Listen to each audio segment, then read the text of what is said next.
This is Midweek Politics with Dave Pakman. Hey, thanks for listening. David Pakman here with you. If you aren't subscribed to our YouTube channel, you should. youtube.com/midweekpolitics. A lot to talk about, and thanks to Michael Dukakis for calling in. Really an interesting guy, and doesn't sound at all, Lewis, from his voice, like a guy who's 76 years old. No, well, he said he feels like he's 36, and he sounds like it. He doesn't sound much older than 36 just from his voice on the phone. Kind of an interesting guy for sure. Let's finish up with all the religious stuff that we were talking to before getting to Michael Dukakis. Remember the Kidnappers for Jesus, as I and many others have dubbed them, who showed up in Haiti. They wanted to take about 30 or 35 kids to a so-called orphanage, even though the orphanage was actually a hotel they were renting over in the Dominican Republic. They got arrested. We reported all this on last week's show. Well, shortly after last show, 8 of the 10 were released, and they insist that, you know what, we were doing God's work, and this is a highly Catholic country, and people need to really see the way of God, and that is Christianity. And I get that, not being Catholic or Christian myself, maybe I'm just a little naive and I just don't understand, but if you already believe that a man named Jesus was actually God, that he was born to a woman who never had sex, giving birth to a man that is the Son of God, who died and 3 days later came back to life, how is it that crazy to think that maybe the Pope is a liaison to God? I mean, really, if you're going so far out to believe that there was a pregnancy to a woman that was a virgin and that the guy died and 3 days later was resurrected, if you believe that the universe is 6,000 years old, that dinosaur fossils were strategically placed by God to test your faith, it seems like it's not that insulting to think that maybe the Pope is God's liaison. Right, that God talks to him on a regular basis. Sure. I don't understand why there's so many times we hear from the evangelical side of Christianity almost anger or being offended by Catholicism, as if it's just so wrong. Hey, you're 98% of the way there if you're already in the camp of the universe is 6,000 years old, God is testing our faith with dinosaur fossils, and Jesus was the Son of God, born to a virgin, died, and came back to life.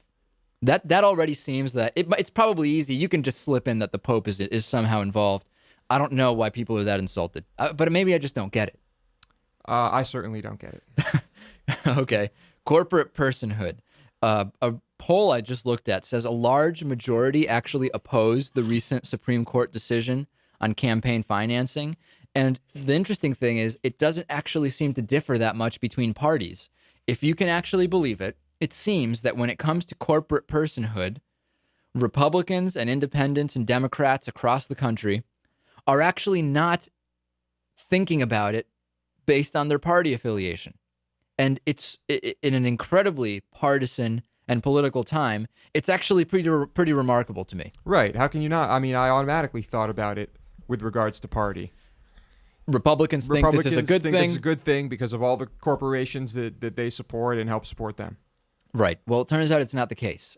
Both parties are overwhelmingly opposed to the Supreme Court ruling that allows corporations and unions, I know that if I don't say and unions, we will get angry emails, to spend as much as they want on political campaigns. Most favor new limits, not going back to the way it used to be, but actual new legislation on such spending. According to a Washington Post ABC News poll, 8 in 10 poll respondents say they oppose the decision to allow unfettered corporate political spending.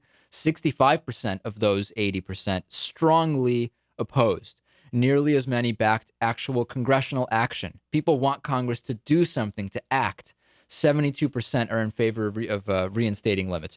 And the poll reveals, interestingly enough, very, very little difference on the issue between Democrats and Republicans. 85% of Democrats oppose the ruling, and 76% of Republicans oppose it.